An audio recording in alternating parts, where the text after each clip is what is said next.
दोस्तों नमस्कार। मैं आज एक ऐसे अनोखे फल के बीज की बात करने जा रहा हूँ जो इस समय इसका सीज़न चल रहा है। बहुत सारे लोग हैं कि इनके फल को तो यूज करते हैं लेकिन सीड्स के बारे में यानी बीज के बारे में उनको जानकारी नहीं है। आप देखने के बाद आप लोगों को पता चल गया होगा कि ये कौन सा किस फल का बीज है। तो इसे कहते हैं कटहल, जैक फ्रूट्स सीड्स। यानी कटहल का जब हम फल खा लेते हैं उसके अंदर का जो बीज निकलता है आ, उसी का ये सीड है। अब ये हमको पता नहीं होता है कि जो कटहल का फल हम खा लेते हैं उसके अंदर जो बीज होता है वो कितने स्वास्थ्यवर्धक होता है, यानी हमारे शरीर के लिए कितना फ़ायदेमंद होता है। तो कटहल के बीज को आज हम जिक्र करेंगे कि इनके अंदर कौन कौन से पोषक तत्व पाए जाते हैं और कहाँ कहाँ इनके फ़ायदे देखे जाते हैं। तो बेसिकली अगर कटहल के बीज को एक सिस्टमेटिक ढंग से देखा जाए तो ये पाचन तंत्र को सुधारता है, त्वचा और हेयर को अच्छे हेल्दी बनाने में मदद करेगा। आयरन का मात्रा होता है इसलिए हीमोग्लोबिन मेंटेन करेगा और हमारे पाचन तंत्र को यानी लीवर को भी हेल्दी रखने में मदद करता है। शुगर लेवल को भी घटाने में मदद करेगा। तो ये कुछ इनके गुण होते हैं, लेकिन इसके अंदर कौन सा ऐसा तत्व होता है जो हमारे स्वास्थ्य के लिए इतना लाभकारी होता है।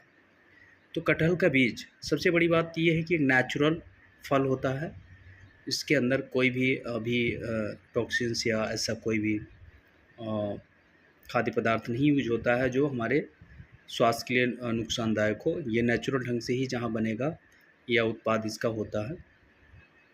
और ये सीज़न चल रहा है कटहल का, तो ज़रूर आप खाएं। आप इनके सब्जी भी खाते हैं, आप इनके फल भी खाते हैं और इनके बीज का, यानी कटहल एक हमारे हेल्थ के लिए सबसे लाभकारी फल होता है।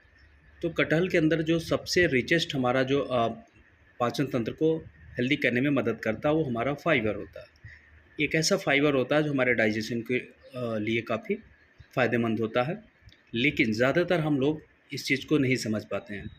इनमें जब भी हम लोग सब्जी के रूप में लेते हैं तो अगर हम इसको लेते हैं तो कोशिश करिए उसके अंदर तेल और मसाला का सेवन कम करें और उसे अच्छे ढंग से पकाएं, क्योंकि इसका अगर फाइबर अच्छे ढंग से पकेगा नहीं तो पचने में भी आपको दिक्कत करेगी, एसिडिटी वगैरह भी बनाएगा। लेकिन अगर ये नेचुरल ढंग से आप इसको पका के खाते हैं और तेल और मसाला का सेवन कम करते हैं तो इसके सब्ज़ी में भी बहुत सारे फ़ायदे आपको मिलेंगे।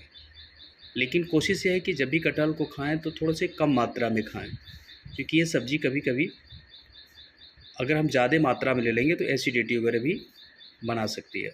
साथ में इनका फल जो होता है वो नेचुरल पिगमेंट्स और नेचुरल मिठास होता है जो हमारे बॉडी के लिए बहुत सारे ऐसे बी कम्प्लेक्स जैसी विटामिन्स उसके अंदर पाए जाते हैं, उसमें भी रिचेस्ट फाइबर होता है। तो फल भी हमारे शरीर के लिए काफ़ी लाभकारी होता है।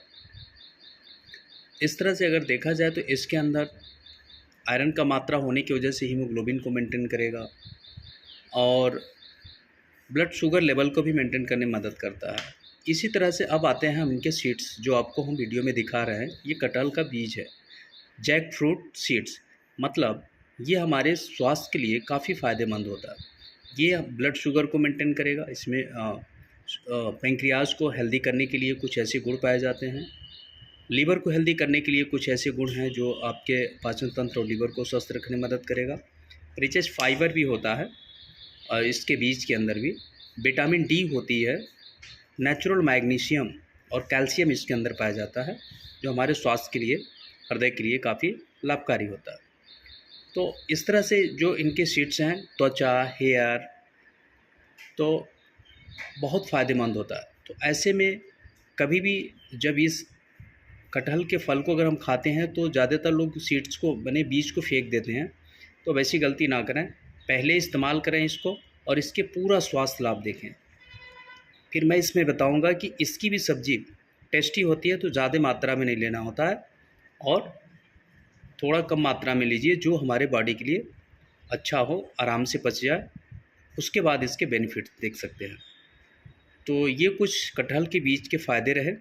अधिक जानकारी किसी एक्सपर्ट, किसी अच्छे वैद्य, आयुर्वेद के किसी एक्सपर्ट अच्छे किसी वैद्य से आप संपर्क कर सकते हैं।